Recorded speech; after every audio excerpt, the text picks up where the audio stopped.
My people, hear my teaching, listen to the words of my mouth. I will open my mouth with a parable. I will utter hidden things, things from of old, things we have heard and known, things our ancestors have told us. We will not hide them from their descendants. We will tell the next generation the praiseworthy deeds of the Lord, His power, and the wonders He has done.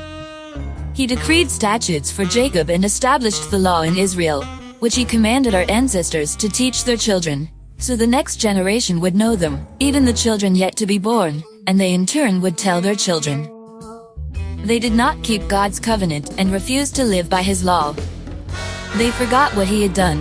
The wonders made the water stand up like a wall.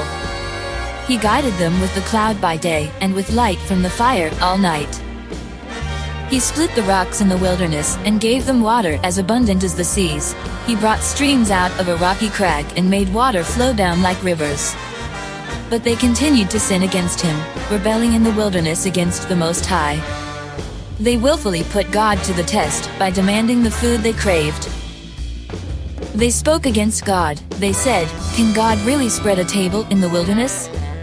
True, He struck the rock and water gushed out, streams flowed abundantly, but can He also give us bread?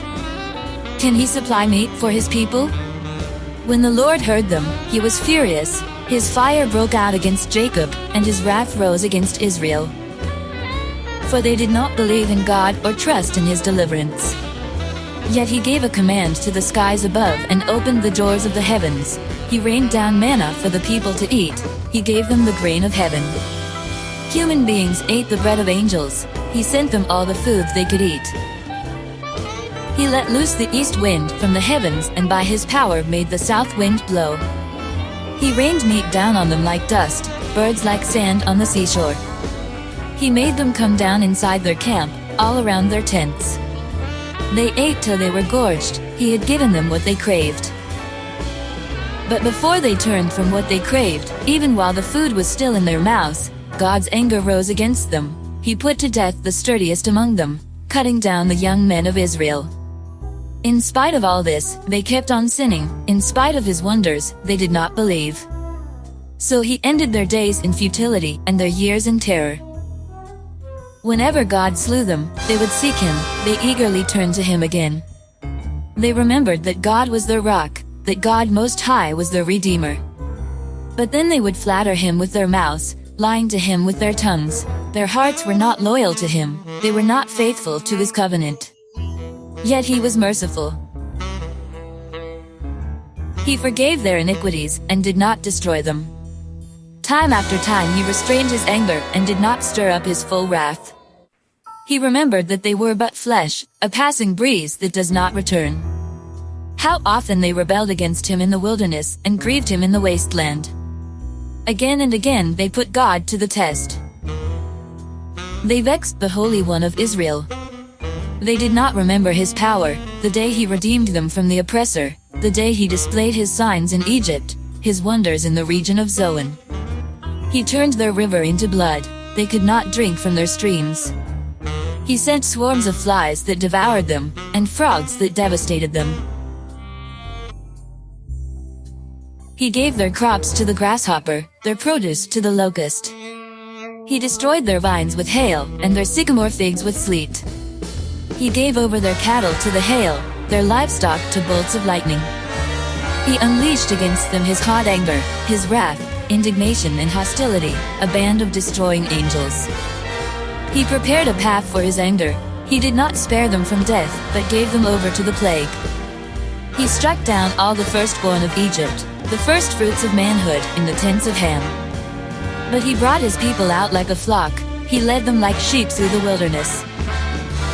He guided them safely, so they were unafraid, but the sea engulfed their enemies. And so He brought them to the border of His holy land, to the hill country His right hand had taken. He drove out nations before them and allotted their lands to them as an inheritance. He settled the tribes of Israel in their homes. But they put God to the test and rebelled against the Most High. They did not keep His statutes. Like their ancestors, they were disloyal and faithless, as unreliable as a faulty bow. They angered Him with their high places.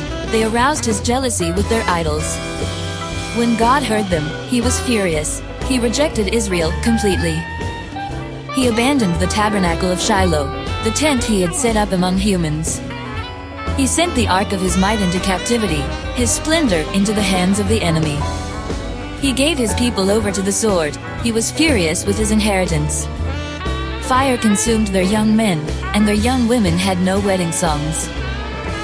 Their priests were put to the sword, and their widows could not weep. Then the Lord awoke as from sleep, as a warrior wakes from the stupor of wine. He beat back his enemies, he put them to everlasting shame. Then he rejected the tents of Joseph. He did not choose the tribe of Ephraim, but he chose the tribe of Judah, Mount Zion, which he loved. He built his sanctuary like the heights, like the earth that he established forever. He chose David his servant, and took him from the sheep pens. From tending the sheep he brought him to be the shepherd of his people Jacob, of Israel his inheritance. And David shepherded them with integrity of heart, with skillful hands he led them.